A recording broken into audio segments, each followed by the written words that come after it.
The ashram was open only on the weekends, so we would come out Friday night, driving Swamiji and Guruji and our son, and then on Sunday night come back. Early on, I was given the name of Mother of the Ashram. So if I were Mother of the Ashram, I was only in my 30s, then he had to be the grandfather of the ashram.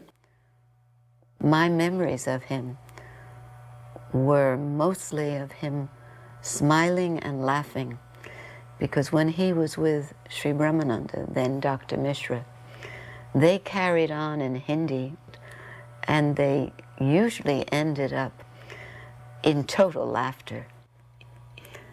Guruji, after the program of Vedantic readings and chanting, Guruji would turn over the latter part of the evening to Swamiji. And he would try to caution him. And he'd say, Swamiji, only 15 minutes remaining. At most 20 minutes, Swamiji. And Swamiji would look at him very sincerely and say, I know people need rest, it is late. I will do a little bit chanting. But it was to no avail, because once Swamiji went into that divine chanting, the bhakti chanting, he lost all sense of time and space every time he chanted. And it was seldom that it was less than an hour. And Guruji knew it. It was his joke with Swami Bhaktivendata.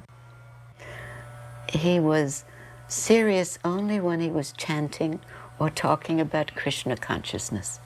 But when he was relating to people, and certainly relating to Guruji, his face would light up. He had a radiance because he was happy. When Swamiji was happy, it showed.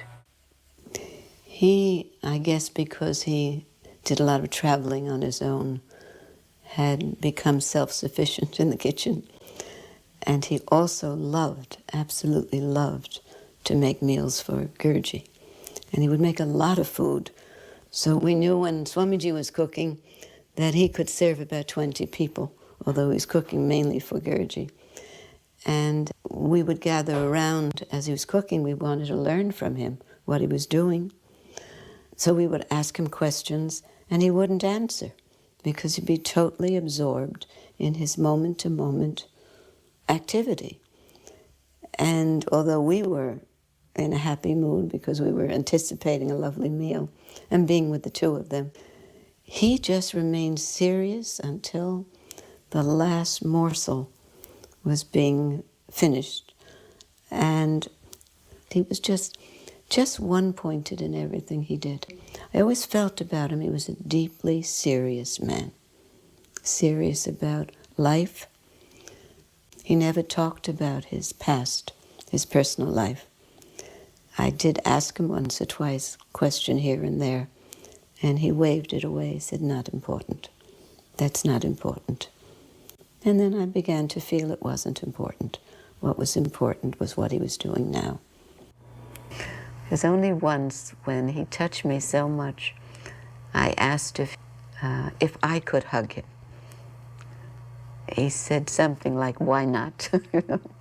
Because nobody touched him usually. Guruji did. He would put his arm around him. But this was after I knew him for a while. But it was the Indian way of hugging. You know, somehow they managed to hug you and be miles apart in the hug. But at the same time, although the bodies were kept apart, it's only really the shoulders that come together. It's Indian style.